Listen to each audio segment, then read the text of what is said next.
Jake Paul kicked me out of camp after I left him leaking with blood in sparring. Here's what Mike Tyson needs to do. Footage emerged from his camp showing the YouTuber-turned-boxer having blood wiped from his nose. Boxer Calvin Henderson says he bloodied Jake Paul up so badly in sparring that he got booted out of the training camp.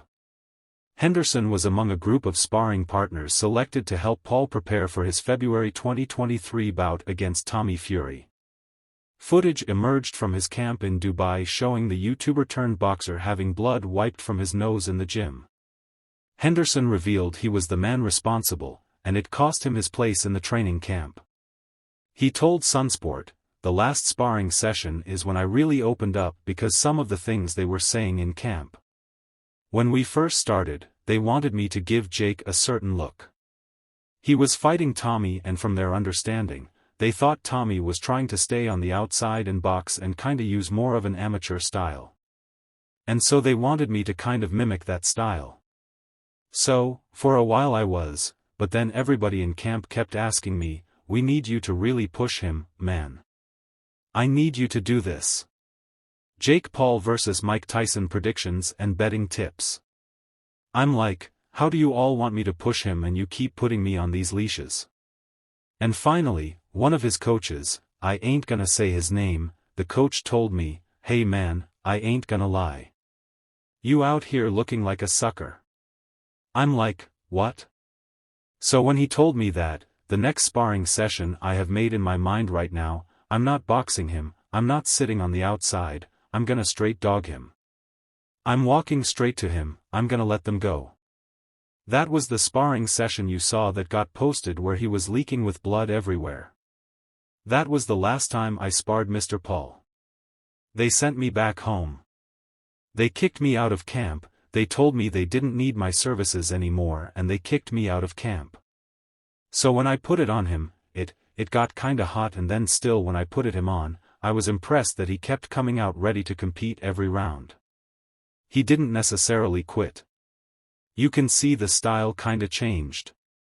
He was moving and was okay with just using the jab, but that was the last time I spared Mr. Paul. Henderson, 34, says sparring days were Tuesday and Thursday at the Dubai training base. But after Paul fell ill, it was moved to Saturday, although Henderson was no longer welcome. He revealed, "I show up Saturday, I'm putting my sparring gear on. One of the coaches goes, 'No, you good, man. You're not sparring today.' He's sparring the other guy for a couple of rounds, just kind of moving around a little bit. Oh, all right. First time they ever said I wasn't sparring, ever. And then it came on Sunday. The next day I get a text from BJ Flores, 'Yo, man, we're gonna fly you back. You just got the style we're looking for.' I was in camp for 3 weeks already. 3 weeks. But now after the sparring session, I don't get to spar on Saturday? You put 2 and 2 together." Paul, 27, was later defeated on points by Fury, 25, so far the only blemish on his 11-fight record ahead of his fight with Tyson. And Henderson admits he was impressed by the social media star. He said, "What people don't understand is how athletic Jake Paul really is. He really is more athletic than what people think he is. And so I think it'll be a competitive fight. I won't be shocked if Jake wins. I actually have him winning. But it's gonna be competitive."